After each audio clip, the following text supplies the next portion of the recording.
lagi. Apa lu, Miss? Apa kabar, Miss Berlin? Baik, kalian apa kabar? Baik banget. Oke ya, kembali lagi bersama Miss Berlin di Kelas Gosip episode 45. Memiliki pasangan bisa membuat bahagia, tapi pasangan seperti apa yang kita pilih? Dan sebelum lanjut ke bab 1, jangan lupa klik tombol di bawah ini.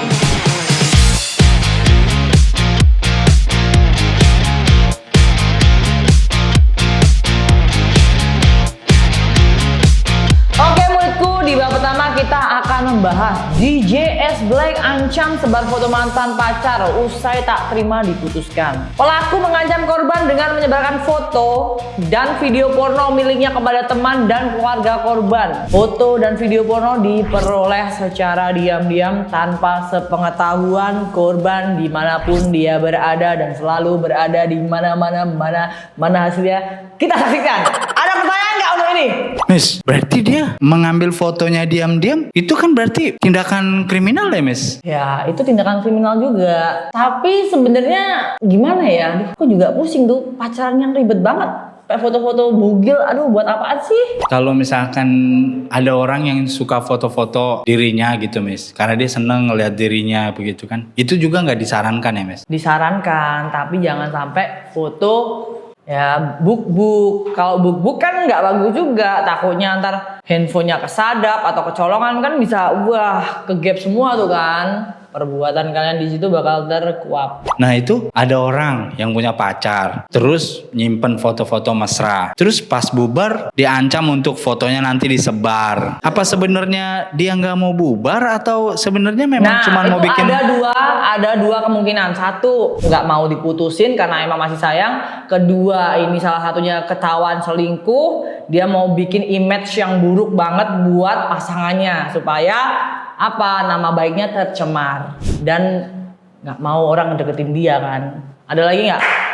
Miss, tapi kalau untuk misalnya diancam kalau putus saya sebar video-video atau foto-foto mesra, bisa jadi sebenarnya tidak ada, cuma ancaman doang. Ya bisa jadi seperti itu supaya mungkin pasangannya biar mau balik lagi ke dia. Kan Miss tadi bilang ada dua opsi. Oke anakku, di bab 1 kita udah selesai, kita lanjut ke bab selanjutnya. Oke, di bab 2 ini kita akan membahas Yakub Hasibuan bebaskan Jessica Mila berkarir usai jadi ibu. Jessica Mila yang baru saja melahirkan mendapat dukungan penuh dari suaminya Yakub Hasibuan untuk kembali berkarir setelah menjadi ibu. Meskipun belum ada rencana, Jessica masih menikmati perayaannya sebagai ibu. Wow, ini suami yang sangat-sangat mengayomi dan peduli. Kenapa dia berlaku seperti ini? Karena satu, mungkin dia nggak mau sampai anaknya kekurangan perhatian, kasih sayang dari orang tua. Ya mungkin suaminya ngerasa udahlah aku aja yang kerja, kamu cukup di rumah jaga anak, urus anak, aku yang nyari duit. Oke, biar anak kita itu nggak kekurangan perhatian dan kasih sayang. Ada pertanyaan nggak untuk ini?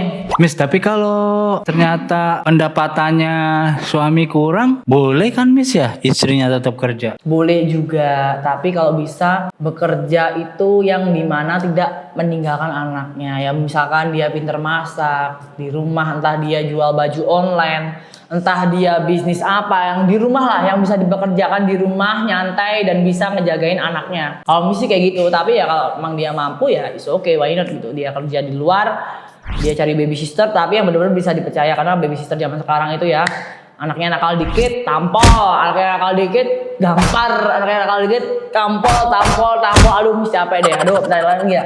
Ceritanya suaminya ngizinin nih istrinya untuk kerja lagi gitu. Terus ternyata yang lebih sibuk itu malah istrinya dibanding suaminya. Gimana tuh Miss? Sebenarnya sih nggak apa-apa ya kalau emang istrinya lebih pandai cari duit atau mungkin suaminya memang pekerjaannya di bawah istrinya. Ini menunjukkan rasa cinta kesetiaan yang tulus terhadap pasangan. Oke, kita lanjut ya ke bab 3 cus. Bab 3 ini kita akan membahas calon suami masih dimandikan ibu. Wanita ini batalkan pernikahan H1. Wanita tersebut menganggap tidak normal seorang pria dewasa dimandikan oleh ibunya, sehingga wanita ini memutuskan untuk membatalkan pernikahannya. Keputusan ini mengejutkan keluarga calon suami yang sudah saling mengenal dengan baik. Ini juga lucu juga nih.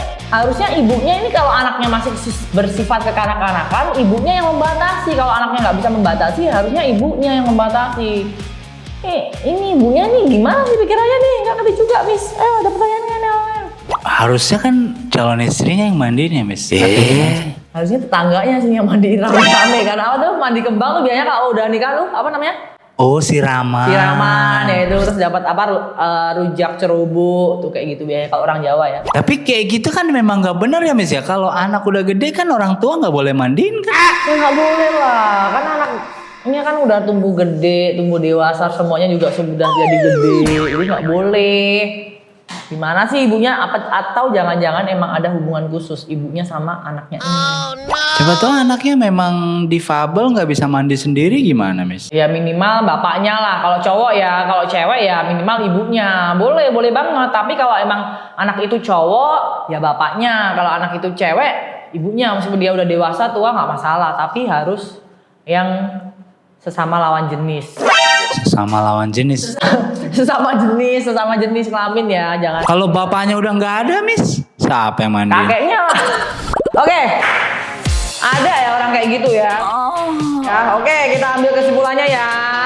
Pilihlah lelaki yang normal jika ingin tidak sengsara. Oke, makasih udah ikutin kelasnya Miss dari awal sampai akhir. Kita ketemu lagi di episode selanjutnya. Jangan lupa like, comment, and subscribe.